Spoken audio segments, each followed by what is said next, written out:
3,000. That is how many of Russia's drones a single Ukrainian interceptor model has destroyed in less than 4 months. 3,000. And the operator who brought down the last one may have been sitting on a couch in Kyiv, or Lviv, or possibly not even in Ukraine at all. Russia built its drone war on a simple assumption that Ukraine's defenders would have to be where the threat was, close to the front, clustered in operation rooms, exposed. That assumption just collapsed. Ukraine has deployed remote control technology for its interceptor drones that lets operators fly them from hundreds, and in some cases, thousands of kilometers away. A soldier with a laptop and a controller in western Ukraine can now reach out and destroy a Russian Shahed barreling toward Kharkiv or Zaporizhia. Someone sitting abroad can do the same. The battlefield has no borders anymore. In this video, we will look at exactly what Ukraine has built and why Russia has no answer for it. How a network of private Ukrainian startups turned a simple interceptor drone into a revolutionary air defense platform. What happens when you combine remote pilots with drone-carrying motherships and sea-launched interceptors, and why Ukraine's goal of intercepting 95% of everything Russia fires is now within reach. But first, let us look at the threat that forced Ukraine to build all of this in the first place. Russia's drone campaign against Ukraine is not a pinprick operation. It is a sustained, industrial-scale bombardment designed to do two things simultaneously. First, destroy Ukrainian cities, infrastructure, and civilian morale. Second, exhaust Ukraine's air defenses so that Russia's far more lethal ballistic and cruise missiles can break through the gaps. The weapon of choice for this strategy is the Shahed-type drone, a one-way attack drone built cheaply in Iran and manufactured by Russia in growing numbers. Russia launched 6,462 of them at Ukraine in March of 2026 alone. That is more than 200 every single day, every single night. Relentless. The logic behind Shahed swarms is brutal in its simplicity. A swarm does not have to destroy a target. It only has to overwhelm the systems defending it. Ukraine's most capable air defense missiles, the Patriots, the IRSTs, the S-300s, were never designed to spend their limited interceptors on cheap one-way drones. Using a missile worth hundreds of thousands of dollars to shoot down a drone that costs a few thousand is not sustainable at scale. Russia understood this. Russia counted on it. The plan was attrition. Break Ukraine's defenses not in a single strike, but drone by drone, night by night, month by month. And for a long time, it worked. Ukraine was absorbing hit after hit. Power grids went down. Water systems failed. People slept in subway stations. Russia's economists of exhaustion were getting results. Every Shahed that slipped through carried with it the threat of something far worse ariding behind it. Military analysts call this area denial by proxy, using cheap expendable weapons to degrade the systems that would otherwise stop the expensive ones. Here is where it gets serious. Russia did not just rely on the drones themselves. It went after the people flying Ukraine's defenses. In October of 2025, Russian military orders went out explicitly targeting Ukraine's drone operators. Hunt them down.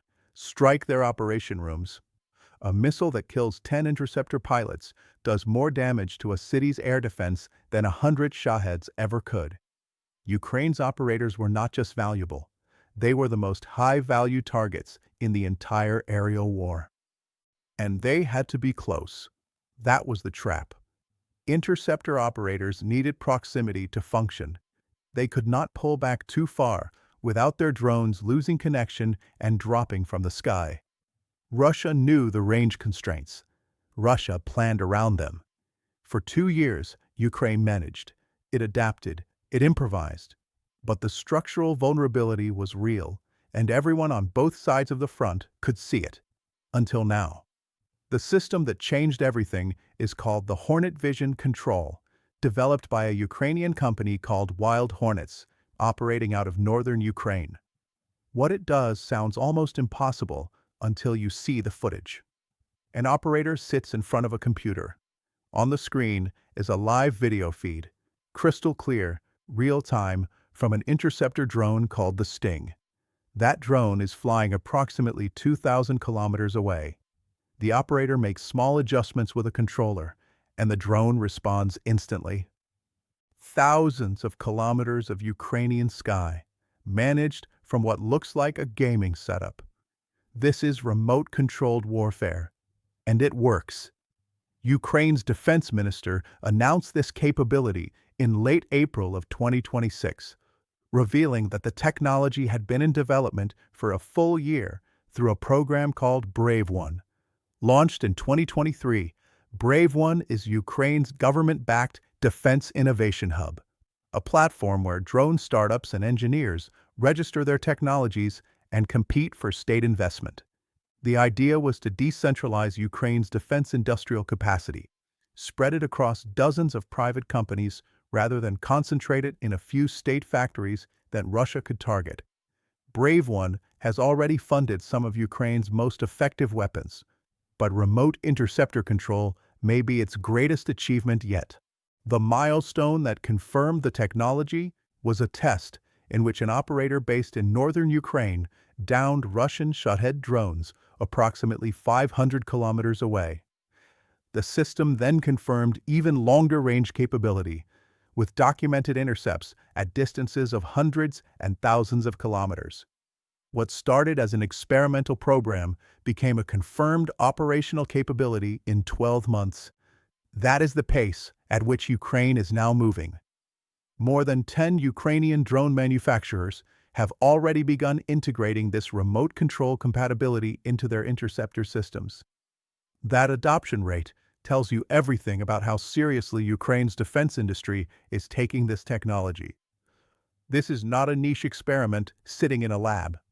This is a feature that Ukraine's engineers see as the new standard. Think about what that means for the operators themselves.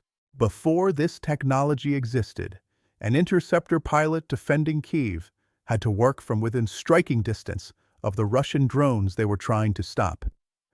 Russia knew where those operators likely were. Russia targeted them. A single missile strike on a drone operation room could eliminate an entire city's air defense capability in one blow. That vulnerability was not theoretical. Russia was actively hunting for those opportunities. Now, that calculus is gone. An operator defending Kyiv does not have to be in Kyiv. They can be in Lviv, 500 kilometers to the west. They can be across the border. They can be in any country willing to host them. Dozens of operators can be distributed across dozens of locations.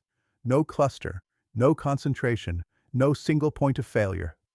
If Russia gets lucky with a missile, it takes out one laptop and one controller. The other 49 operators keep flying. Ukraine just made its most critical human asset nearly impossible to destroy at scale. But let us step back and look at the drones these operators are flying, because the hardware story is just as remarkable as the software story. One of the first of Ukraine's new generation interceptors is the P-1 Sun, built by a company called Skyfall. Unveiled at the 2025 Dubai Air Show, the P-1 Sun was designed around a three-dimensional printed airframe, a manufacturing decision that drives costs down so aggressively that the drone is cheaper to build than the Shahed it is hunting. By the time it was publicly revealed, Ukraine was producing the P-1 Sun in the thousands every month. Fast forward to today, and the P-1 Sun alone has destroyed more than 3,000 Russian drones since the beginning of 2026. 3,000 from a single model in under 4 months. 4 of the 5 most effective interceptor drones in Ukraine's current arsenal, the P-1 Sun, the Sting, the Murops, and the Bleskavka, were built entirely by private Ukrainian companies. Only one of the 5 was developed with British involvement. This is Ukraine's defense industrial revolution made visible. The country that Russia assumed was too small and too poor to sustain a technological war is now building the weapons that Russia cannot answer. Here is the cost-exchange ratio, and it matters enormously. Ukrainian interceptors cost an average of $3,000 each. Russia's Shahed drones cost somewhere between $20,000 and $50,000 per unit. When a $3,000 interceptor destroys a Shahed, Ukraine wins that exchange by a factor of 7 to 1. Do that at scale. 33,000 Russian drones destroyed by interceptors in March of 2026 alone, and the economics of Russia's strategy begin to collapse. Russia built its aerial campaign on the assumption that it could afford the attrition. Ukraine is now making that assumption wrong. And here is the number that Russia's planners cannot explain away: 90%. In March of 2026, Ukraine's air defenses intercepted 90% of Russia's Shahed-type drones. That is not a skirmish result. That is a systematic dismantling of what Russia counted as its most reliable offensive tool. But Ukraine is not satisfied with 90%. The defense minister has set a target of 95% across all projectile types. And the trajectory suggests that target is coming. On the 3rd of April, Russia launched a strike package of 579 projectiles, drones and missiles combined. Ukraine destroyed 541 of them. That is a 93.4% interception rate. One attack. Nearly there. While Ukraine was building its remote control technology and scaling its interceptor production, its engineers were also solving a harder problem: how to intercept drones closer to their launch points, before they even threaten Ukrainian cities. Russia launches many of its long-range drones not from within Russia itself, but from Crimea and the occupied territories in eastern Ukraine. These are staging grounds that Russia assumed were beyond Ukraine's practical defensive reach. That assumption is now broken. On the 21st of April of 2026, Ukraine pulled off what military analysts are calling another world first. Ukraine launched interceptor drones from an unmanned surface vehicle operating in the Black Sea. Those drones then destroyed a Russian Shahed in flight. Air defense from the sea. An interceptor launched by a marine drone, flown by an operator sitting somewhere on land, taking out an aerial threat before it even crosses into Ukrainian airspace. The 412th Nemesis Brigade executed the operation, and Ukraine's defense ministry released the footage. Think about what this means strategically. Russia's Crimean Peninsula has been its most valuable drone launching platform. The geography is perfect, centrally located in the Black Sea, within range of major Ukrainian population centers, protected by what Russia believed was a credible naval threat. But Ukraine spent years dismantling that naval threat, drone by drone and missile by missile, until Russia was forced to withdraw its Black Sea fleet from Crimea entirely. A third of that fleet is gone. The rest fled to ports out of range of Ukrainian strikes. With the fleet gone, Ukraine's unmanned surface vehicles own the water, and now those vehicles can carry interceptor drones into positions from which they can intercept Shaheds launched from Crimea before those drones even reach the Ukrainian mainland. Crimea's value as a launch platform is evaporating in real time. Every Shahed that takes off from the peninsula now faces a threat it was never designed to encounter: an interceptor, launched from the sea, controlled by a pilot who could be anywhere. Stay with us, because it gets worse for Russia. One day after the sea launch news broke, Ukrainian military reporting revealed a second simultaneous innovation. Ukraine has been using a drone called the Thor-A as an airborne carrier for interceptors. The Thor-A is a loitering drone with a flight endurance of 90 minutes in its electric variant and 4 hours in its combustion engine version. With a range of up to 400 kilometers, it has 2 underwing hardpoints, mounting points beneath its wings, like a miniature fighter jet, and Ukraine has been loading them with interceptor drones. The Thor-A flies a patrol, hunting incoming Shaheds. When it finds one, it fires the interceptor like a missile. That interceptor, now airborne and already traveling at speed, closes on the Shahed and destroys it. And because the interceptor itself carries the remote control technology Ukraine has developed, a second operator can take over the moment it is released, guiding it with precision toward a target that may be even further away than the Thor's own range limit. Two operators, two drones, one hunting, one killing, all of it controlled from laptops that could be anywhere in the world. Russia planned for a war against the Ukraine that had to be present to defend itself.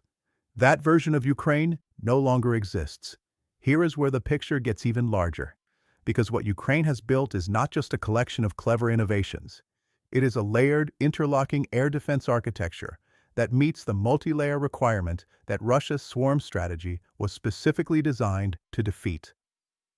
The swarms were supposed to come in high volume, confuse radar, split defensive attention, and let the real weapons, the cruise missiles, the ballistic missiles, slip through the gaps. That strategy depended on Ukraine being unable to intercept enough of the drones quickly enough and cheaply enough.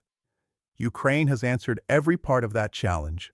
Remote-controlled operators who are safe from Russian targeting. Sea-launched interceptors that catch Shaheds near their launch points. Airborne carrier drones that extend the range of the interceptors even further. Private manufacturers producing interceptors faster and cheaper than Russia can produce Shaheds. And a technology adoption pipeline through Brave One that turns innovations from test to deployment in months, not years. The adversary's doctrine assumed a victim. It assumed an opponent that would be perpetually reactive, perpetually overwhelmed, perpetually one swarm away from collapse. Russia built its aerial campaign for a version of Ukraine that had already been broken. That version never arrived. There is one more dimension to this that the broader world has not yet fully absorbed. This technology does not stay in Ukraine. Remote interceptor control, sea-launched air defense, airborne drone carriers. These are capabilities that every country facing drone warfare is now watching. Ukraine is not just defending its own territory. It is writing the playbook for 21st century air defense, at scale, at war, in real time. Every test, every combat result, every interception rate is data that the rest of the world does not have and cannot buy anywhere else. And the operators who are flying these drones, they could be anywhere. Citizens of allied countries, trained and equipped, contributing to Ukraine's defense from their own soil. The defense minister explicitly confirmed that the technology allows operators to fly interceptors from abroad. That is not a hypothetical. That is a policy option that is already open. Russia's strategists designed a system to crush Ukraine's will and capacity from the air. They built a drone war on economics, the assumption that Ukraine could not sustain the cost of defending itself against thousands of cheap drones per month. They were wrong about the economics. They were wrong about the technology. They were wrong about the operators. And they were wrong about where Ukraine would be standing 4 years into a war that was supposed to end in weeks. The trap that Russia built was designed for a version of Ukraine that no longer exists. 3,000 drones destroyed by a single interceptor model. 93% of a 579 projectile strike intercepted in a single night. Operators flying from couches. Interceptors launched from the sea. The future of air defense is being written in Ukraine right now, and it is being written against Russia. Russia thought it had Ukraine figured out.